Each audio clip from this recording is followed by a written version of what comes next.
திருச்சியில் அரசு மற்றும் தனியார் பஸ் மோதலால் பரபரப்பு, பயணிகள் அவதி.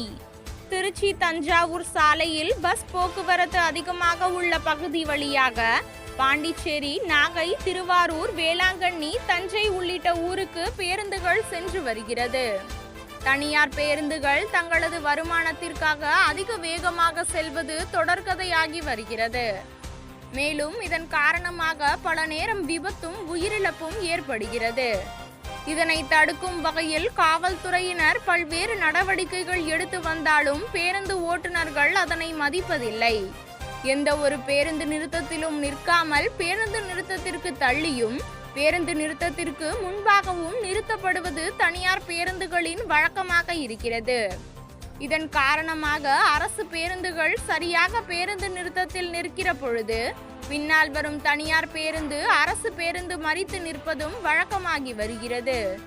இதனால் இரு ஓட்டுநர்களுக்கும் நடத்துனர்களுக்கும் அடிக்கடி சண்டை ஏற்படுவதும் பலமுறை வாக்குவாதங்கள் ஏற்பட்டு காவல் நிலையத்தில் வழக்கு பதிவு செய்யப்பட்டும் உள்ளது.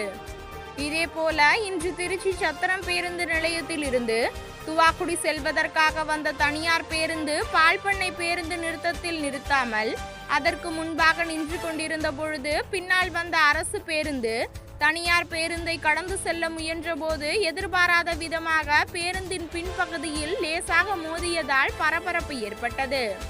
தொடர்ந்து இரு பேருந்து ஓட்டுநர்களும் நடத்துனர்களும் வாக்குவாதத்தில் ஈடுபட்டனர். இதை அறிந்து அங்கிருந்த காவல்துறையினர் உடனடியாக இரு பேருந்துகளையும் சாலை ஓரமாக நிறுத்திவிட்டு வரும்படி கூறி சென்றனர். பேருந்தில் இருந்த பயணிகள் வேறு பேருந்தில் அனுப்பி வைக்கப்பட்டனர். தொடர்ந்து காவல்துறையினர் இருவரிடமும் விசாரணை மேற்கொண்டு வருகின்றனர். இந்த சம்பவத்தால் பால்பண்ணை பகுதியில் சிறிது நேரம் பரபரப்பு ஏற்பட்டது. மேலும் இப்பகுதியில் தனியார் பேருந்துகள் பேருந்து நிறுத்தத்தில் நிறுத்தாததால் போக்குவரத்து இடையூறு ஏற்பட்டு வருகிறது. எனவே பேருந்து ஓட்டுநர்களின் மீது உடனடியாக உரிய நடவடிக்கை எடுக்க வேண்டும் என சமூக ஆர்வலர்கள், பொதுமக்கள் தெரிவித்து வருகின்றனர்.